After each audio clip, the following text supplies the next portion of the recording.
नमस्कार दोस्तों, स्वागत है आपका आईटीआई एग्जाम सॉल्यूशंस में। दोस्तों हम पीजीसीआईएल में डीसी मोटर के क्वेश्चंस को सॉल्व कर रहे थे, जिसमें हमने पार्ट 1, 2, 3 ऑलरेडी कंप्लीट कर चुके हैं। ये डीसी मशीन का पार्ट 4 है, जिसमें हम आर्मेचर वाइंडिंग, फील्ड वाइंडिंग और डीसी मशीन की पिचेस के बारे में पढ़ेंगे। सो दोस्तों चलिए क्वेश्चन सॉल्व करना स्टार्ट करते हैं। क्वेश्चन नंबर 57 है, which coil generate main magnetic field in the DC machine. कौन सी कुंडली डीसी मशीन में मुख्य चुंबकीय क्षेत्र को उत्पन्न करती है। दोस्तों डीसी मशीन में दो वाइंडिंग होती है, एक field winding and second one is armature winding. Field winding को दोस्तों लगाया जाता है स्टेटर में और आर्मेचर वाइंडिंग को डीसी मशीन के रोटर में लगाया जाता है। फील्ड वाइंडिंग का काम होता है डीसी मशीन में मैग्नेटिक फील्ड को जनरेट करना। इसका मतलब दोस्तों ये डीसी विद्युत मशीन में चुंबकीय क्षेत्र बनाने का काम करती है। और दोस्तों फील्ड वाइंडिंग को दो और नामों से जाना जाता है। पहला नाम है एक्साइटेशन कॉइल, जिसे हिंदी में हम उत्तेजक कुंडलन बोलते हैं, और दूसरा नाम है इसका मैग्नेटाइजेशन कॉइल, जिसे हिंदी में हम चुंबकन कुंडलन बोलते हैं। अब फील्ड वाइंडिंग काम कैसे करती है दोस्तों। फील्ड वाइंडिंग में जब हम करंट को प्रवाहित करते हैं तो ये एक चुंबकीय क्षेत्र को उत्पन्न करता है, और ये चुंबकीय क्षेत्र उसके बाद आर्मेचर कॉइल के साथ इंटरैक्ट करता है, जिससे टॉर्क या बल उत्पन्न होता है, जो डीसी मशीन को घुमाने में मदद करता है। और दोस्तों एक और इम्पोर्टेंट पॉइंट है, फील्ड वाइंडिंग लोड से स्वतंत्र रहता है, यानी कि अगर लोड को हम बढ़ा भी दे या घटा भी दे तो भी फील्ड वाइंडिंग पे कोई भी प्रभाव नहीं पड़ता है। सो ये कुछ इंपॉर्टेंट पॉइंट थे फील्ड वाइंडिंग के। दोस्तों इसका राइट आंसर होगा option number A. Question number 58 है, dash winding is also known as excitation coil और magnetising coil in DC machine. DC machine में डैश वाइंडिंग को उत्तेजक कुंडलन या चुंबकन कुंडलन के रूप में भी जाना जाता है। दोस्तों हम पहले क्वेश्चन में क्लियर कर चुके थे कि फील्ड वाइंडिंग को उत्तेजक कुंडलन या चुंबकन कुंडलन कहा जाता है, जिसे हम इंग्लिश में बोलते हैं excitation coil and magnetising coil. और फील्ड वाइंडिंग दोस्तों इलेक्ट्रिक करंट कैरी करती है, जिससे जनरेट होता है मैग्नेटिक फील्ड, और ये मैग्नेटिक फील्ड फिर इंटरेक्ट करता है आर्मेचर वाइंडिंग के साथ, जिससे हमें फाइनली आउटपुट में टॉर्क मिलता है। ये बात हुई दोस्तों डीसी मोटर के केस में। अगर हम बात करें डीसी जनरेटर की, तो उस केस में दोस्तों डीसी जनरेटर आउटपुट क्या प्रोड्यूस करेगा, वोल्टेज प्रोड्यूस करेगा, क्योंकि दोस्तों मोटर का काम है इलेक्ट्रिक एनर्जी को कन्वर्ट करना मैकेनिकल एनर्जी में। वहीं डीसी जनरेटर का काम क्या है, मैकेनिकल एनर्जी को कन्वर्ट करना इलेक्ट्रिक एनर्जी में। तो दोस्तों आर्मेचर वाइंडिंग अगर डीसी मोटर के केस में टॉर्क को जनरेट कर रही है, वही आर्मेचर वाइंडिंग डीसी जनरेटर के केस में वोल्टेज को उत्पन्न करेगी। सो दोस्तों इसका राइट आंसर होगा option number A. Question number 59 है, in drawing the excitation diagram of DC machine the field winding will be drawn at dash to the armature circuit. DC machine के उत्तेजना आरेखों को चित्रित करने में फील्ड वाइंडिंग को आर्मेचर सर्किट पे डैश पर खींचा जाएगा। दोस्तों डीसी मशीन के केस में फील्ड वाइंडिंग फ्लक्स प्रोड्यूस करती है और आर्मेचर वाइंडिंग टॉर्क या वोल्टेज को उत्पन्न करती है। तो हमें ये बताना है दोस्तों इस क्वेश्चन में डीसी मशीन में मैक्सिमम टॉर्क या वोल्टेज जनरेशन किस कंडीशन में होगा। तो दोस्तों जो मैग्नेटिक फील्ड डीसी मोटर की फील्ड वाइंडिंग ने जनरेट करा, वो परपेंडिकुलर होना चाहिए आर्मेचर वाइंडिंग के करंट से। इसका मतलब दोस्तों फील्ड वाइंडिंग और आर्मेचर वाइंडिंग एक दूसरे से 90 डिग्री के एंगल पे होनी चाहिए। इसको हम मैथमेटिकली भी समझ सकते हैं दोस्तों। मान के चलिए जो टॉर्क की इक्वेशन है वो है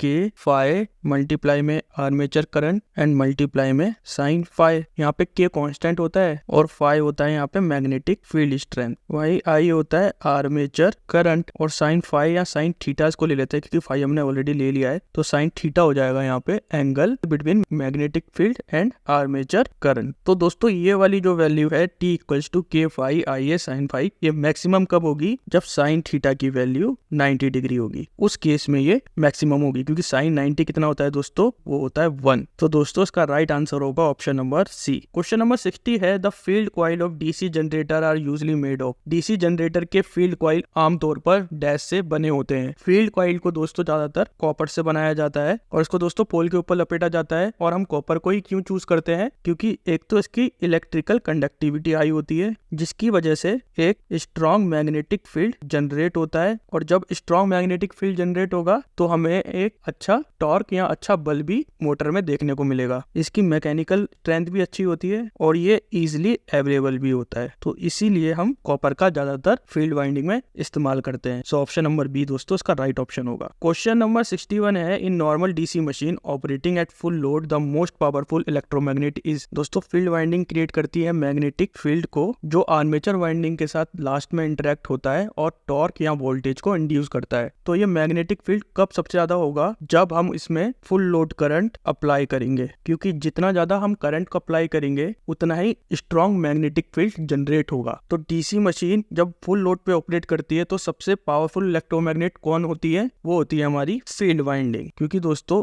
इलेक्ट्रोमैग्नेट तब पावरफुल होती है जब उसका एमएमएफ यानी कि मैग्नेटोमोटिव फोर्स हाई होता है, और वो तब हाई होगा जब उस पे फुल लोड करंट अप्लाई होगा। इसको फुल लोड करंट बोल सकते हैं या रेटेड करंट भी बोल सकते हैं। रेटेड करंट वो मैक्सिमम करंट होता है दोस्तों जिस पर आप सेफली मशीन को ऑपरेट कर सकते हैं। उसके ऊपर अगर आप मशीन पे पावर या करंट को देंगे तो मशीन डैमेज हो सकती है। सो दोस्तों इसका राइट आंसर होगा option number A. Question number 62 है, dash winding carry only the load current in DC machine. Dash winding DC machine में केवल लोड करंट का वहन करती है। दोस्तों उस वाइंडिंग को बोला जाता है armature winding. Field winding load current से इंडिपेंडेंट होती है, स्वतंत्र होती है। वही आर्मेचर वाइंडिंग लोड करंट को कैरी करती है या लोड करंट का वहन करती है। और दोस्तों आर्मेचर वाइंडिंग को डीसी मशीन के रोटेटिंग पार्ट में लगाया जाता है और ये फील्ड वाइंडिंग के साथ इंटरेक्ट करती है, जिससे या तो टॉर्क क्रिएट होता है या फिर वोल्टेज जनरेट होता है। टॉर्क डीसी मोटर के केस में और वोल्टेज डीसी जनरेटर के केस में। डीसी जनरेटर में चुंबकीय क्षेत्र आर्मेचर वाइंडिंग के घूमने से कुंडली में क्या प्रोड्यूस करेगा? वोल्टेज प्रोड्यूस करेगा। तो दोस्तों इसका राइट आंसर होगा option number B, armature winding. Question number 63 है, why are armature winding made on the rotor of a DC machine. DC machine के घूर्णक पर आर्मेचर कुंडली क्यों बनाई जाती है? दोस्तों आर्मेचर वाइंडिंग को डीसी मोटर के रोटर पे ही क्यों रखा जाता है? इसका एक मुख्य कारण है कम्यूटेशन। अब कम्यूटेशन दोस्तों एक प्रोसेस है जिसमें हम करंट की डायरेक्शन को हर हाफ साइकिल में या आधे साइकिल में रिवर्स कर देते हैं। अगर हम ऐसा ना करें तो हमें क्या मिलेगा? हमें एसी वेवफॉर्म मिलेगी, लेकिन हमें क्या चाहिए? हमें डीसी वेवफॉर्म चाहिए। और दोस्तों डीसी वेवफॉर्म हमें तभी मिल पाएगी जब ये हर आधे साइकिल पे अपनी डायरेक्शन को रिवर्स कर दे। और ये हाफ साइकिल कितने डिग्री का होता है? ये 180 डिग्री का हाफ साइकिल होता है, जिसकी वजह से हमें मिलता है यूनिडायरेक्शनल टॉर्क। दोस्तों हम आर्मेचर वाइंडिंग को रोटर की साइड पे ही क्यों लगाते हैं? तो हमें आसानी हो जाती है आर्मेचर वाइंडिंग को कम्यूटेटर के साथ कनेक्ट करने में। अगर आर्मेचर वाइंडिंग स्टेशनरी होगी तो हमें एडिशनल मैकेनिज्म उसमें लगाना पड़ेगा को जो रोटेटिंग कॉन्टैक्ट को ट्रांसफर करेगा आर्मेचर वाइंडिंग की तरफ। तो ये एक बहुत ज्यादा कॉम्प्लेक्स मेथड हो जाएगा और ये कॉस्ट इफेक्टिव भी नहीं रहेगा, तो मोटर काफी ज्यादा महंगी हो जाएंगी। और दूसरा इसकी एफिशिएंसी भी काफी ज्यादा ड्रॉप हो जाएगी। तो यही मुख्य कारण है कि आर्मेचर वाइंडिंग को डीसी मशीन के केस में रोटर की साइड पे ही लगाया जाता है, जिससे हमें ऑपरेशन स्मूथ मिल सके। तो दोस्तों इसका राइट आंसर है option number D. Question number 64 है, which method are used to improve the commutation process. दिक् परिवर्तन प्रक्रिया को बेहतर बनाने के लिए किन विधियों का उपयोग किया जाता है? दोस्तों अगर हमें कम्यूटेशन को अच्छा बनाना है या बेहतर बनाना है तो हम दो मेथड का इस्तेमाल करते हैं। पहला है रेजिस्टेंस कम्यूटेशन और दोस्तों दूसरा है वोल्टेज कम्यूटेशन। दोस्तों रेजिस्टेंस कम्यूटेशन में क्या करते हैं? हम हाई कार्बन रेजिस्टेंस ब्रश का इस्तेमाल करते हैं और इसको उपयोग करने के दो मुख्य कारण है। एक तो ये स्पार्किंग को कम करता है और दूसरा ये करंट रिवर्सल को स्मूथ बनाता है। और रेजिस्टेंस कम्यूटेशन दोस्तों स्मॉलर केवी मशीन के लिए अच्छा माना जाता है। और दोस्तों दूसरा है वोल्टेज कम्यूटेशन। दोस्तों वोल्टेज कम्यूटेशन के केस में हम क्या करते हैं? हम एक वोल्टेज इंड्यूस करते हैं, जानबूझ के ये वोल्टेज को इंड्यूस किया जाता है कम्यूटेशन के टाइम पे, जिसका मैग्नीट्यूड तो सेम रहता है, बस पोलैरिटी चेंज होती है। और ये इसलिए किया जाता है ताकि हम रिएक्टेंस वोल्टेज को अपोज कर सकें। और रिएक्टेंस वोल्टेज कौन जनरेट करता है? ये आर्मेचर रिएक्शन की वजह से रिएक्टेंस वोल्टेज जनरेट होता है। जब आर्मेचर के अंदर करंट इंड्यूस होता है दोस्तों, ये खुद का एक मैग्नेटिक फील्ड बना लेता है, जो मैग्नेटिक फील्ड मेन फील्ड को अपोज करता है, जिससे उसकी एफिशिएंसी तो कम होती है, साथ में उसमें स्पार्किंग का खतरा भी बढ़ जाता है। हमें ऐसा साथी चाहिए जो इस इफेक्ट को कम कर सके। वो हम किससे कर सकते हैं? हम वोल्टेज कम्यूटेशन की मदद से ऐसा कर सकते हैं। वोल्टेज कम्यूटेशन आर्मेचर रिएक्शन ने जो रिएक्टेंस वोल्टेज उत्पन्न करा है उतने ही मैग्नीट्यूड का वोल्टेज विपरीत दिशा में उत्पन्न करता है, जिससे जो रिएक्टेंस वोल्टेज जनरेट हुआ है वो समाप्त हो जाए। और दोस्तों वोल्टेज कम्यूटेशन जनरेट करने का सबसे बेस्ट मेथड है इंटरपोल वाइंडिंग लगाने का। अगर हम इंटरपोल वाइंडिंग का यूज करें तो हम रिएक्टेंस वोल्टेज को रिड्यूस कर सकते हैं या उसे खत्म कर सकते हैं। सो दोस्तों इसका राइट आंसर होगा option number C. Question number 66 है, what is the effect of armature coil at point where brushes are located. उन बिंदुओं पर पर आर्मेचर कॉइल का क्या प्रभाव होता है जब ब्रश स्थित होते हैं। दोस्तों डीसी मशीन में ब्रशेस को मैग्नेटिक न्यूट्रल एक्सेस पे प्लेस किया जाता है और दोस्तों मैग्नेटिक न्यूट्रल एक्सेस पे आर्मेचर कॉइल कोई भी ईएमएफ इंड्यूस नहीं करेगा, यानी कि इसका इंड्यूस ईएमएफ होगा 0, क्योंकि मैग्नेटिक न्यूट्रल एक्सेस पे फ्लक्स में कोई भी चेंजेस नहीं आते हैं। तो फ्लक्स पे अगर कोई चेंजेस नहीं आएगा तो ईएमएफ में भी कोई चेंजेस नहीं आएगा, यानी कि कोई ईएमएफ इंड्यूस नहीं होगा। और इसको स्ट्रेटेजिकली ऐसा करा जाता है। हम इसको करते क्यों है मैग्नेटिक न्यूट्रल एक्सिस पे, ये इंपॉर्टेंट पॉइंट है। ये तो बता दिया कि ये मैग्नेटिक न्यूट्रल एक्सिस पे 0 ईएमएफ इंड्यूस करेगा, लेकिन कारण क्या है इसके पीछे का, दोस्तों इसको समझते हैं एक डायग्राम की मदद से। दोस्तों मान के चलिए ये एक मैग्नेटिक न्यूट्रल एक्सिस है और दोस्तों ये दो हमारे ब्रश हैं। तो इस केस में क्या होता है, कम्यूटेटर तो कॉन्स्टेंटली रोटेट कर रहा है और जब कम्यूटेटर सेगमेंट रोटेट करते हैं तो ये ब्रश कम्यूटेटर के साथ कॉन्टेक्ट में आते हैं और दोस्तों ये लास्ट में करंट को कलेक्ट करते हैं। और सबसे बेस्ट टाइम कौन सा होता है जब ब्रश कम्यूटेटर सेगमेंट को टच करे, वो होता है मैग्नेटिक न्यूट्रल एक्सिस। सो दोस्तों इसका राइट आंसर होगा option number C. Question number 67 है the method of improve voltage commutation in DC machine is. DC machine में वोल्टेज कम्यूटेशन को बेहतर बनाने की विधि क्या है। दोस्तों हम ऑलरेडी बात कर चुके थे, दो तरीके से हम वोल्टेज कम्यूटेशन को इम्प्रूव कर सकते हैं। पहला है इंटरपोल मेथड और दूसरा है ब्रश शिफ्ट मेथड। दोस्तों जैसे कि आप इस डायग्राम में देख सकते हैं, हम मेन पोल के बीच में एक कम्यूटेटिंग पोल या इंटरपोल को ऐड कर देते हैं और दोस्तों ये इंटरपोल क्या करते हैं, ये आर्मेचर करंट के अपोजिट डायरेक्शन में करंट को कैरी करते हैं, क्योंकि इनका मेन काम क्या है, ये आर्मेचर रिएक्शन को कम करने में डीसी मोटर की मदद करते हैं। क्योंकि आर्मेचर रिएक्शन से प्रोड्यूस होता है रिएक्टेंस वोल्टेज और रिएक्टेंस वोल्टेज से जनरेट होती है स्पार्किंग और स्पार्किंग से डीसी मोटर की एफिशिएंसी हो जाती है कम। तो हम बेसिकली डीसी मोटर की एफिशिएंसी को इम्प्रूव करने के लिए, उसको और बेहतर बनाने के लिए इंटरपोल्स का इस्तेमाल करते हैं। इंटरपोल बेसिकली क्या करेगा, करंट कैरी करेगा अपोजिट डायरेक्शन में और करंट क्या करता है, मैग्नेटिक फील्ड क्रिएट करता है और वो मैग्नेटिक फील्ड का मैग्नीट्यूड तो सेम होगा लेकिन उसकी पोलैरिटी चेंज होगी। अगर मान के चलिए कि रिएक्टेंस वोल्टेज की पोलैरिटी नेगेटिव है या आर्मेचर रिएक्शन की पोलैरिटी नेगेटिव है तो इसकी पोलैरिटी होगी पॉजिटिव। तो प्लस और माइनस या -1 + 1 कितना होता है, 0 होता है। तो आर्मेचर रिएक्शन को नेगलेक्ट करने के लिए हम यूज करते हैं कम्यूटेटिंग पोल्स का। और दूसरा मेथड होता है दोस्तों ब्रश शिफ्टिंग। पिछले क्वेश्चन में डिस्कस कर रहे थे कि ब्रश को मैग्नेटिक न्यूट्रल एक्सिस पे रखना चाहिए। मैग्नेटिक न्यूट्रल एक्सिस वो पॉइंट होता है जहाँ पे जो इंड्यूस ईएमएफ होता है वो 0 होता है, क्योंकि दोस्तों मैग्नेटिक न्यूट्रल के केस में फ्लक्स में कोई चेंजेस नहीं होते हैं, इसी वजह से इंड्यूस ईएमएफ 0 होता है। तो अगर हम ब्रश की पोजीशन को शिफ्ट कर दें तो कॉइल में कम्यूटेशन होगा, यानी कि कॉइल में फिर वोल्टेज इंड्यूस होगा। अब जब वोल्टेज इंड्यूस होगा तो ईएमएफ भी जनरेट होगा, जिससे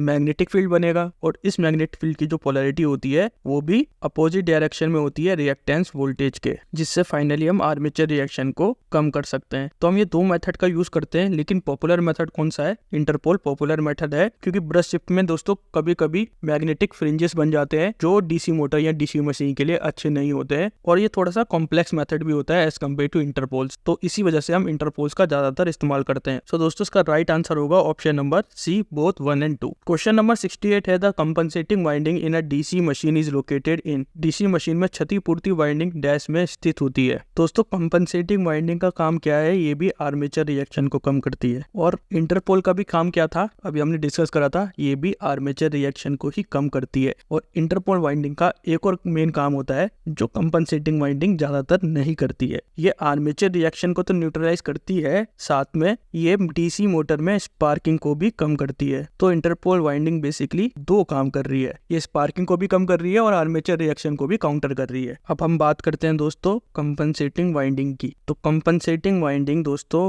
डीसी मशीन में आर्मेचर रिएक्शन द्वारा क्रॉस मैग्नेटाइजिंग इफेक्ट को काउंटर करने के लिए इस्तेमाल में ली जाती है। दोस्तों ये एक डायग्राम है कंपनसेटिंग वाइंडिंग का। और दोस्तों कंपनसेटिंग वाइंडिंग को बोला जाता है पोल फेस वाइंडिंग। और दोस्तों कंपनसेटिंग वाइंडिंग को पोल के स्लॉट पे लगाया जाता है, जैसे आप इस डायग्राम में देख सकते हैं। और दूसरा इसका मेन पॉइंट क्या है, इसे आर्मेचर वाइंडिंग के साथ सीरीज में कनेक्ट करा जाता है। और दोस्तों कंपनसेटिंग वाइंडिंग की करंट की डायरेक्शन आर्मेचर की करंट की डायरेक्शन के अपोजिट होती है, जिसकी वजह से जो एमएमएफ जनरेट हो रहा है उसका मैग्नीट्यूड तो इक्वल रहता है, बट इसका जो मैग्नेटिक फील्ड जनरेट होगा वो अपोजिट डायरेक्शन में होगा, जिससे जो क्रॉस मैग्नेटाइजिंग इफेक्ट है वो काफी हद तक कम हो जाता है। कंपनसेटिंग वाइंडिंग को हम लार्ज डीसी मशीन में यूज करते हैं और दोस्तों compensating winding main magnetic field को स्ट्रॉन्ग बनाती है और मशीन की एफिशिएंसी को बढ़ाती है। तो चाहे वो इंटरपोल वाइंडिंग हो चाहे वो कंपनसेटिंग वाइंडिंग हो, काम दोनों का क्या है, काम दोनों का सेम है। ये आर्मेचर रिएक्शन को कम करते हैं। उसमें एडिशनल एक और चीज आ जाती है कि इंटरपोल को खास तौर पे अगर स्पार्किंग का खतरा ज्यादा हो रहा है तब हम इंटरपोल का ज्यादातर इस्तेमाल करते हैं। लेकिन अगर इनकेस डीसी मशीन काफी ज्यादा लार्ज है, लार्ज साइज की है, तो हम उस केस में कंपनसेटिंग वाइंडिंग का भी इस्तेमाल कर सकते हैं। सो ये था कंपनसेटिंग वाइंडिंग और इंटरपोल वाइंडिंग का फर्क। क्वेश्चन नंबर 69 है, dash winding is also known as pole face winding. Dash winding को पोल फेस वाइंडिंग भी कहा जाता है। दोस्तों कंपनसेटिंग वाइंडिंग को पोल फेस वाइंडिंग भी कहा जाता है क्योंकि इसे पोल शू पे स्थापित करा जाता है, जैसे कि हम पिछले वाले डायग्राम में ऑलरेडी देख चुके हैं। ये एक अलग वाइंडिंग होती है जो आर्मेचर वाइंडिंग में बहने वाले करंट के समानुपाती तो होती है, लेकिन इसकी जो करंट की दिशा है, जो धारा की दिशा है, वो विपरीत होती है। इसी वजह से जो दोस्तों कंपनसेटिंग वाइंडिंग द्वारा उत्पन्न चुंबकीय क्षेत्र क्रॉस मैग्नेटाइजिंग के प्रभाव को कम करता है और मुख्य चुंबकीय क्षेत्र की धारा को मजबूत बना के रखता है। सो दोस्तों इसका राइट आंसर होगा ऑप्शन नंबर डी।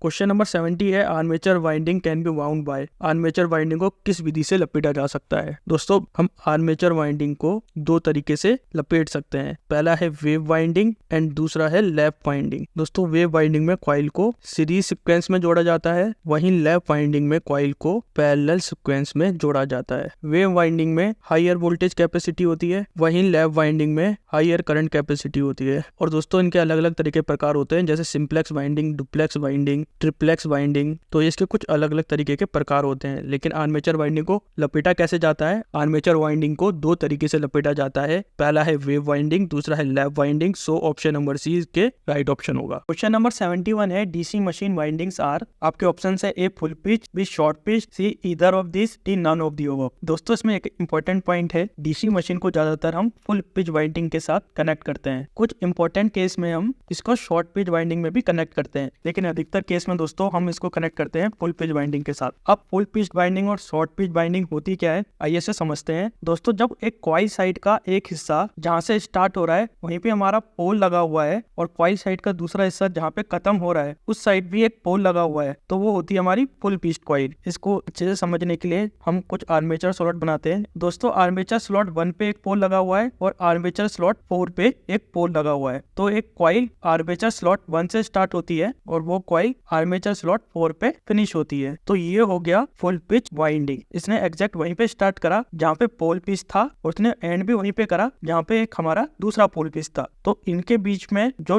गैप रहेगा फुल पिच वाइंडिंग में वो 180 डिग्री का रहेगा, एग्जैक्ट 180 डिग्री का। वहीं अगर हम बात करें शॉर्ट पिच वाइंडिंग की, अभी भी हमारी पोल पिच 1 और 4 स्लॉट पे है, लेकिन शॉर्ट पिच वाइंडिंग में क्या होगा, तो कॉइल की साइड स्लॉट 1 से स्टार्ट तो होती है लेकिन वो स्लॉट 3 पे आके खत्म हो जाती है। तो इसका मतलब ये हुआ इसने टोटल डिस्टेंस जो पोल पिच का था वो कवर नहीं करा है, तो इसमें कुछ 180 डिग्री माइनस, मान के चलिए ये डिस्टेंस बीटा है तो ये 180 माइनस बीटा हो जाएगा। तो ये डिफरेंस होता है फुल पिच वाइंडिंग और शॉर्ट पिच वाइंडिंग में। सेम चीज आपको इस डायग्राम में दिखाई है। मान के चलिए ये 1 है, ये 2 है, ये 3 है, ये भी 1 है, ये 2 है और ये 3 है। तो हमारी पोल पिच कहाँ पे लगी है, 1 पे लगी है और 3 पे लगी है। तो कॉइल साइड 1 स्टार्ट हुई आर्मेचर स्लॉट 1 से और हमारा पोल पिच भी आर्मेचर स्लॉट 1 पे लगा हुआ है और इसने पूरी डिस्टेंस कवर करा एंड ये आर्मेचर स्लॉट 3 पे हुई और हमारा पोल पिच भी आर्मेचर स्लॉट 3 पे है। सेम केस यहाँ भी आर्मेचर स्लॉट 1 और आर्मेचर स्लॉट 3। अगर हम शॉर्ट पिच की बात करें तो कॉइल साइड 1 ने स्टार्ट तो आर्मेचर स्लॉट 1 से करा था जहाँ पे पोल पिच भी 1 पे थी, लेकिन जो उसने फिनिश करा है अपनी वाइंडिंग वो आर्मेचर स्लॉट 2 पे करा है। लेकिन यहाँ पे पोल पिच कौन से स्लॉट पे है, 3 स्लॉट पे है। तो कुछ डिस्टेंस जो उसने कवर नहीं करा है वो हो जाता है 180 माइनस बीटा, तो इसे बोलते हैं शॉर्ट पिच वाइंडिंग। अब फुल पिच वाइंडिंग में हमें दोस्तों बेस्ट ईएमएफ मिलता है।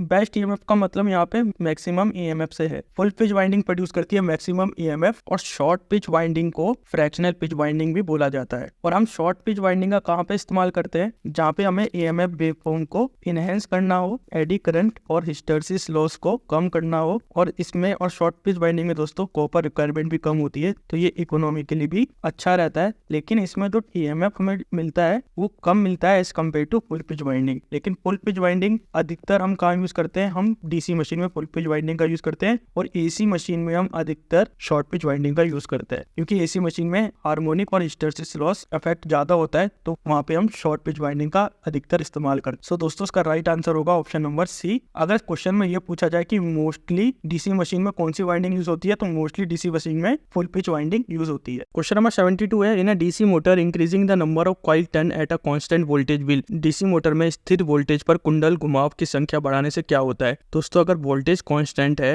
और अगर हम कॉइल की टर्न्स को बढ़ा रहे हैं, कॉइल के घुमावों को बढ़ा रहे हैं, तो बेसिकली हम क्या कर रहे हैं, हम कॉइल के डिस्टेंस को बढ़ा रहे हैं। और अगर हम कॉइल के डिस्टेंस को बढ़ाएंगे तो इससे बढ़ेगी कॉइल की रेजिस्टिविटी या रेजिस्टेंस, और अगर कॉइल का रेजिस्टेंस बढ़ेगा तो करंट के फ्लो को मिलेगा अपोजिशन, और करंट के फ्लो को अपोजिशन मिलेगा तो करंट हो जाएगा वीक, और जब करंट वीक हो जाएगा तो मैग्नेटिक फील्ड जो जनरेट होगा वो भी कमजोर हो जाएगा, और जब मैग्नेटिक फील्ड डिक्रीज होगा तो फाइनली क्या होगा, टॉर्क भी डिक्रीज हो जाएगा, क्योंकि जितना अच्छा मैग्नेटिक फील्ड उतना अच्छा टॉर्क। और जब टॉर्क रिड्यूस होगा दोस्तों, टॉर्क क्या प्रोड्यूस कर रहा है, यहाँ पे रोटेशनल एनर्जी प्रोड्यूस कर रहा है, और रोटेशनल एनर्जी को हम किससे नापते हैं, आरपीएम से नापते हैं। तो बेसिकली क्या कम हो रहा है, आरपीएम कम हो रहा है। सो ऑप्शन नंबर सी इसका राइट ऑप्शन होगा। क्वेश्चन नंबर 73 है, to achieve the same speed in DC motor with more turn you would need. अधिक घुमावों के साथ डीसी मोटर की समान गति प्राप्त करने के लिए किसकी आवश्यकता होती है। देखिए हमने इससे पहले क्वेश्चन में बताया कि अगर हमारा वोल्टेज कांस्टेंट है और हम डीसी मोटर के घुमावों को बढ़ा रहे हैं तो आपका रेजिस्टेंस कम होगा और फाइनली आपका आरपीएम कम होगा। लेकिन अगर हमें आरपीएम को सेम रखना है और हमें डीसी मोटर में दोस्तों कॉइल के घुमावों को बढ़ाना भी है, तो उस केस में हम क्या कर सकते हैं, तो उस केस में हमें वोल्टेज को बढ़ाना पड़ेगा, क्योंकि रेजिस्टेंस तो ऑब्वियस सी बात है बढ़ेगा ही बढ़ेगा, उसको तो आप कम नहीं कर सकते क्योंकि आपने कॉइल का डिस्टेंस बढ़ा दिया है, तो आप वहां पे रेजिस्टेंस नहीं कम कर सकते। लेकिन अगर हमें उसको ओवरकम करना है तो हमें वोल्टेज को बढ़ाना पड़ेगा, क्योंकि अगर हम वोल्टेज बढ़ाएंगे, जब वोल्टेज बढ़ेगा तो कॉइल में ज्यादा करंट इंड्यूस होगा। पहले जो करंट वीक हो गया था या पहले कॉइल को जो रेजिस्टेंस मिल रहा था वो प्रतिरोध कम होगा, जिससे टॉर्क ज्यादा जनरेट होगा, और जब टॉर्क ज्यादा जनरेट होगा तो हमें आरपीएम भी ज्यादा मिलेगा। तो हमें क्या करना होगा, सेम आरपीएम अचीव करने के लिए तो हमें वोल्टेज को अच्छा खासा बढ़ाना होगा। सो ऑप्शन नंबर ए इसका राइट ऑप्शन होगा। क्वेश्चन नंबर 74 है, high KV DC motor typically has. एक उच्च केवी डीसी मोटर में आमतौर पर डैश होता है। दोस्तों हाई केवी डीसी मोटर का मतलब होता है कि एक मोटर हाई आरपीएम को अचीव कर सकती है लो वोल्टेज पे। और इसको अचीव कैसे करा जाता है, अगर हम दोस्तों आर्मेचर कॉइल में थिक वायर का यूज करें और उसके घुमावों को कम कर दें, तो उस केस में हमें हाई आरपीएम मिलेगा लो वोल्टेज पे, क्योंकि मोटा तार करंट को एफिशिएंटली ले जाएगा विदाउट ओवरहीटिंग, और कम घुमाव ऑब्वियसली बात है रेजिस्टेंस को कम कर देंगे तो हायर करंट हम लो वोल्टेज पे भेज सकते हैं। तो दोस्तों हाई केवी डीसी मोटर होती है few turn of thick wire. Option number B इसका राइट ऑप्शन होगा। क्वेश्चन नंबर 75 है, in DC machine single turn coil और multi turn coil has two sides known as. DC machine में single कुंडल घुमाव या मल्टी कुंडल घुमाव के दो किनारे होते हैं जिन्हें डैश कहा जाता है। दोस्तों किसी भी एक कॉइल में दो साइडें होंगी, साइड 1 एंड साइड 2। ये एक कॉइल है दोस्तों, तो ये एक साइड 1 होगी और ये इसका साइड दूसरा होगा। तो हर एक कॉइल में, चाहे वो सिंगल कॉइल हो चाहे वो मल्टी कॉइल हो, उसमें साइड हमेशा दो ही रहेंगी। आप इस डायग्राम में भी देख सकते हैं, ये कॉइल साइड 1 है, ये कॉइल साइड 2 है। सो दोस्तों इसका राइट आंसर होगा option number C. Question number 76 है, in a dash there may be one और मोर सिंगल कॉइल। डैश में एक या एक से अधिक कुंडलियां हो सकती हैं। कॉइल ग्रुप में दोस्तों एक या एक से अधिक कुंडलियां हो सकती है। वहीं हमने अभी पहले करा था कॉइल साइड में, उसमें हमेशा दो साइडें रहेंगी, साइड 1 या साइड 2, जो भी आप नाम देना चाहते हैं वो उसको दे सकते हैं, S1 S2 भी कर सकते हैं, लेकिन उसकी साइड हमेशा दो ही रहेंगी। कॉइल ग्रुप में दोस्तों एक कॉइल हो सकती है या मल्टी कॉइल हो सकती है। मल्टी कॉइल में दो कॉइल भी हो सकती है, 3 भी हो सकती है, 5 भी हो सकती है, 6 भी हो सकती है। सेम चीज आपको यहाँ पे डायग्राम से समझाई गई है। जैसे एक ये सिंगल कॉइल है, ये भी एक कॉइल ग्रुप का पार्ट है, और ये मल्टी कॉइल है, ये भी एक कॉइल ग्रुप का पार्ट है। इसको बोला जा सकता है 3 कॉइल ग्रुप और इसे बोला जा सकता है सिंगल कॉइल ग्रुप। सो दोस्तों इसका राइट आंसर होगा option number D. Question number 77 है, the number of coil arrange in a coil group is known as. कुंडल समूह के व्यवस्थित कुंडलियों की संख्या को डैश के रूप में जाना जाता है। अगर हम कॉइल ग्रुप को अरेंज करें तो वो बन जाती है दोस्तों कॉइल वाइंडिंग। ये एक सिंगल कॉइल थी। अब इसी एग्जांपल पे देखते हैं दोस्तों, ये एक सिंगल कॉइल थी और ये मल्टीपल कॉइल्स है। जब हम मल्टीपल कॉइल्स का इस्तेमाल करेंगे तो ये एक वाइंडिंग का शेप ले लेगी, और ये वाइंडिंग भी दो तरह की होती है, एक होती है lap winding and second one is wave winding. So दोस्तों इसका राइट आंसर होगा option number A. Question number 78 है, when the coil group have the same number of coil per phase per पोल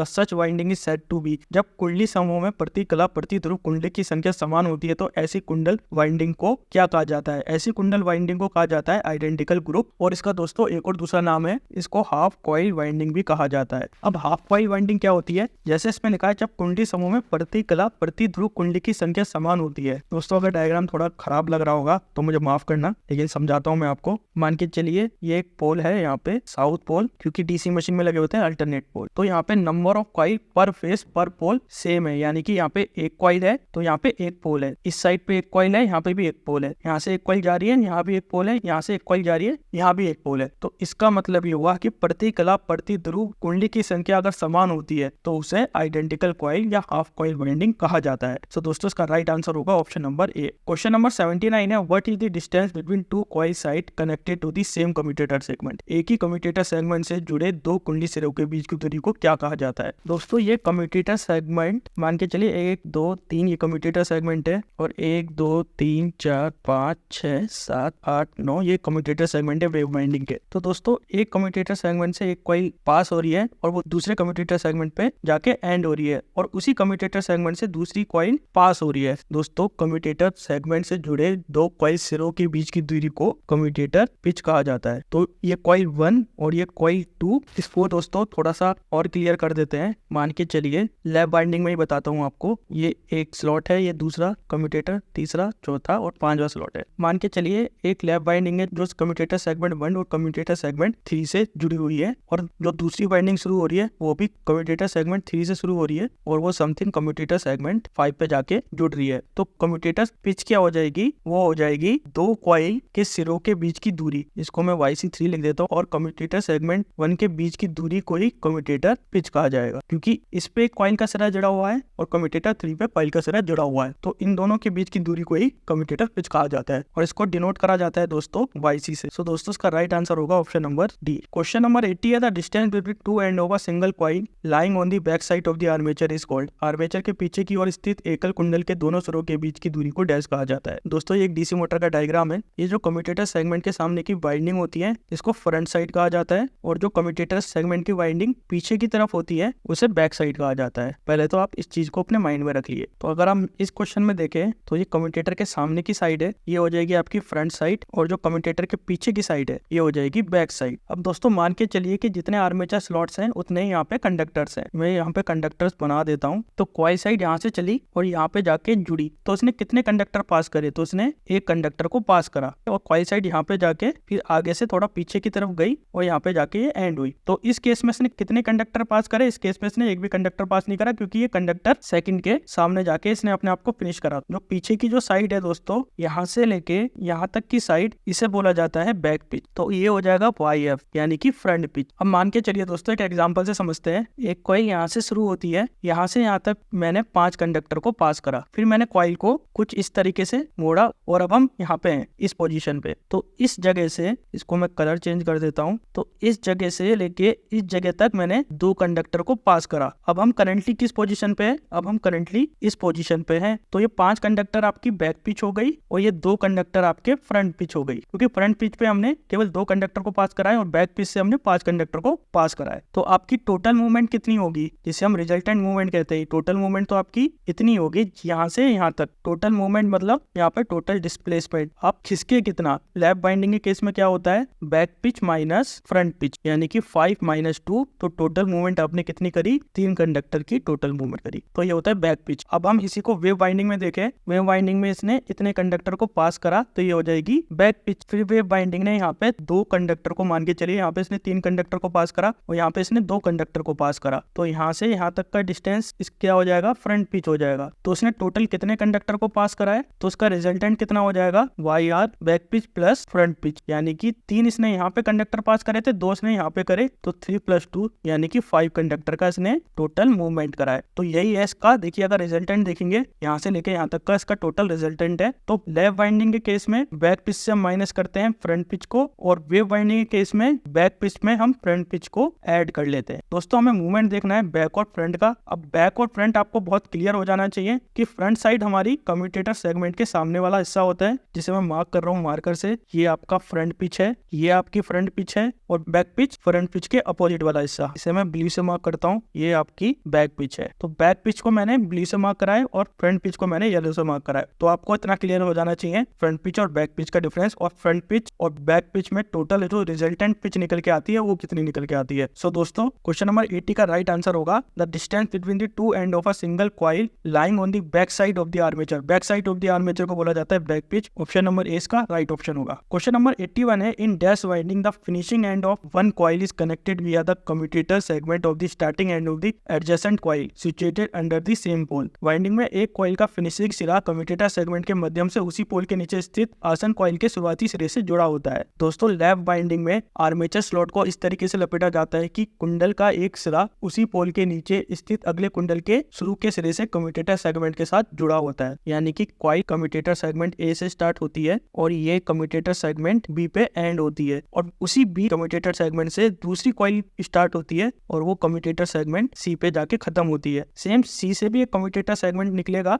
जो एंड करेगा डी सेगमेंट पे और D से भी फिर एक कम्यूटेटर सेगमेंट निकलेगा जो एंड करेगा ई सेगमेंट पे। तो जिस स्थान पे एक कॉइल का सिरा खत्म हो रहा है उसी स्थान से दूसरे कॉइल का सिरा शुरू हो रहा है। अगर हम वाइंडिंग के रूप में देखें तो दोस्तों ये रहा हमारा commutator segment A B C. A से कम्यूटेटर सेगमेंट गया और इसका करंट पाथ देखिए 1 और 2। देन इसने कम्यूटेटर सेगमेंट बी पे जाके कॉइल 1 का दूसरा सिरा खत्म हुआ और उसी कम्यूटेटर सेगमेंट से दूसरी कॉइल का एक सिरा स्टार्ट होता है और ये कम्यूटेटर सेगमेंट सी पे जाके खत्म हो जाता है। तो इस डायग्राम से भी आप इजिली से समझ सकते हैं। सेम चीज दोस्तों यहाँ भी दर्शाई गई है। देखिए ये हमारी फ्रंट साइड है क्योंकि यहाँ पे आर्मेचर स्लॉट्स है और ये बैक साइड है। तो यहाँ से एक कम्यूटेटर सेगमेंट से एक कॉइल स्टार्ट होती है और ये दूसरे आर्मेचर स्लॉट पे खत्म होती है और दूसरे कम्यूटेटर सेगमेंट से फिर एक दूसरी कॉइल स्टार्ट हो जाती है। तो ये किस में होता है दोस्तों? ये होता है लैप वाइंडिंग में। ऑप्शन नंबर 20 का राइट ऑप्शन होगा। क्वेश्चन नंबर 82 है, in dash winding the end of one coil is connected to the starting of another coil of the same polarity as that of first coil. Dash कुंडली में एक कुंडल के छोर उसी कुंडली के दूसरे कुंडल की शुरुआती से जुड़ा होता है जो पहले कुंडल की तरह होता है। दोस्तों ऐसी वाइंडिंग को बोला जाता है वेव वाइंडिंग। अब इस वेव वाइंडिंग को समझने की कोशिश करते हैं। देखिए वेव वाइंडिंग का जो ये कम्यूटेटर सेगमेंट है तो वेव वाइंडिंग कम्यूटेटर सेगमेंट 1 से स्टार्ट होती है और ये एंड होती है कम्यूटेटर सेगमेंट 6 पर। अब ये मान के चलिए ये हमारा नॉर्थ पोल है, ये साउथ पोल है और ये नॉर्थ पोल है। तो कॉइल 1 नॉर्थ पोल से स्टार्ट होती है, साउथ पोल पे जाके ये एंड हो जाती है और इसी कम्यूटेटर सेगमेंट से एक दूसरी कॉइल निकलती है और ये नॉर्थ पोल से बाहर जाएगी, फिर ये साउथ पोल की तरफ को होते हुए देन यहाँ पे कहीं फिनिश हो जाएगी इस कम्यूटेटर सेगमेंट। तो दोस्तों वेव बाइंडिंग में क्या होता है, जो कुंडल का आखिरी सिरा होता है उसी जरूर जाके कुंडल के दूसरे सिरे के साथ जुड़ा होता है। लेकिन ये दोनों जो सिरे होते हैं वो अलग अलग पोल के नीचे होते हैं क्योंकि पहला सिरा आप देखेंगे, पहली कॉइल देखेंगे आप तो वो साउथ पोल से बाहर निकल रही है और दूसरी कॉइल जो है वो नॉर्थ पोल की तरफ को जा रही है। यानी कि दोनों कॉइल के सिरे अलग अलग पोल के नीचे होंगे। तो ये पैटर्न बनाता है वेव टाइप पैटर्न। तो ये लहर की तरह पैटर्न बनाता है, इसीलिए इसको बोलते हैं वेव वाइंडिंग क्योंकि इसका पैटर्न कुछ वेव की तरह होता है। सो दोस्तों इसका राइट आंसर होगा option number A. Question number 83 है, dash is defined as the distance between the beginning of one coil and beginning of the next coil to which is connected. Dash को एक coil की शुरुआत और अगले coil की शुरुआत के बीच की दूरी के रूप में परिभाषित किया गया है। दोस्तों उस कॉइल को बोला जाता है रिजल्टेंट पिच। अब रिजल्टेंट पिच क्या होती है इसके बारे में हम ऑलरेडी डिस्कस कर चुके हैं, ऑलरेडी बता चुके हैं। तो रिजल्टेंट कॉइल में क्या होता है, एक कॉइल का शुरुआती सिरा, तो शुरुआती सिरा कौन सा होगा, इसको मैं ब्लू से मार्क कर रहा हूँ, और दूसरे कॉइल का शुरुआती सिरा, तो दूसरे कॉइल का शुरुआती सिरा कौन सा होगा, इसको मैं रेड से मार्क कर देता हूँ दोस्तों। तो दो कॉइल के शुरुआती सिरों के बीच की दूरी को रिजल्टेंट पिच कहा जाता है। और दोस्तों रिजल्टेंट पिच लैप वाइंडिंग के केस में आप back pitch minus front pitch से भी निकाल सकते हैं क्योंकि ये हमारा बैक पिच है और ये हमारा फ्रंट पिच है। तो back pitch minus front pitch से भी आप रिजल्टेंट पिच निकाल सकते हैं और वेव वाइंडिंग के केस में बैक पिच और फ्रंट पिच को जोड़ के हम रिजल्टेंट पिच को निकाल सकते हैं। और बैक पिच और फ्रंट पिच का कॉन्सेप्ट हम ऑलरेडी डिस्कस कर चुके हैं, तो आई होप कि आपको वो समझ आ गया होगा। अगर इनकेस अगर आपको उसमें कोई दिक्कत हो रही है तो इसके ऊपर मैं पूरा वीडियो लेक्चर लेके आ जाऊंगा जिसमें आपको बहुत क्लियर और क्रिस्टल वे में आपको सारी चीजों को समझाने की कोशिश करूंगा। अगर आपको दोस्तों वीडियो पसंद आया तो प्लीज इस वीडियो को लाइक कीजिए, हमारे चैनल को सब्सक्राइब कीजिए एंड थैंक्स फॉर वॉचिंग।